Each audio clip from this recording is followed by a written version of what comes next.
Ce terri situé à la limite de Fleurus et Farciennes, c'est l'un des nombreux exemples que les rangers voudraient faire découvrir aux amateurs de nature.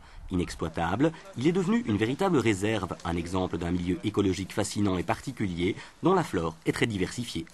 Parce qu'en fonction de la pente du terri, en fonction de la température qui résulte de la combustion du terri, en fonction de la granulométrie du terri, en fonction de l'exposition, on va rencontrer une flore différente.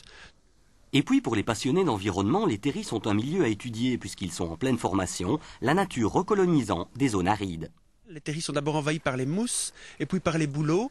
Au fil du temps, ces bouleaux, donc les feuilles tombent des bouleaux, pourrissent, se décomposent et puis au fil des années se constitue un humus qui permettra l'apparition d'autres espèces floristiques, d'autres arbres.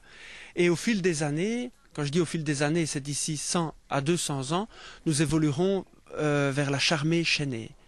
Sur les terris, on trouve même des plantes méditerranéennes ou tropicales grâce à la chaleur du sol. Et du point de vue de la faune, les mares et autres étangs formés par les pluies rassemblent des espèces de chez nous et créent aussi des paysages que les rangers considèrent comme de véritables richesses pour une région comme la Basse-Sambre.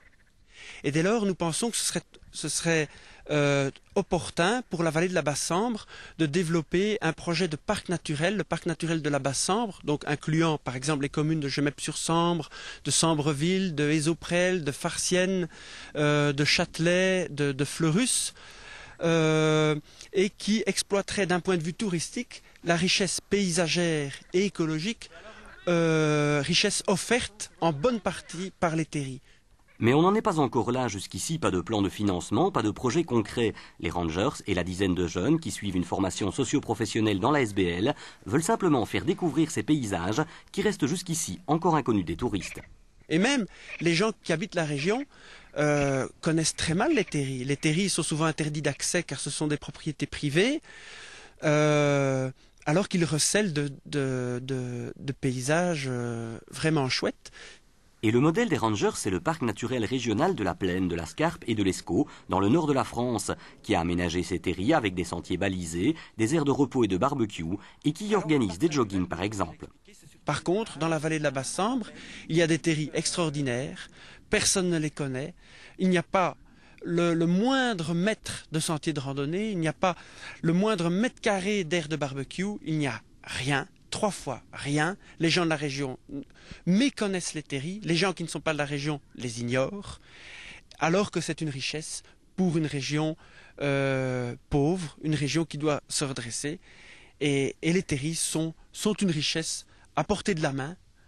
Comme le charbon était une richesse jadis, eh bien, les déchets de ces charbons sont une richesse actuelle. Et je dirais que comme les Alpes étaient méconnues et peu valorisées au XVIIIe siècle, comme les Anglais ont fait découvrir la splendeur des Alpes et ont fait découvrir l'alpinisme, eh bien je crois qu'il est plus que temps que dans les anciens bassins miniers belges, on développe le terrilisme.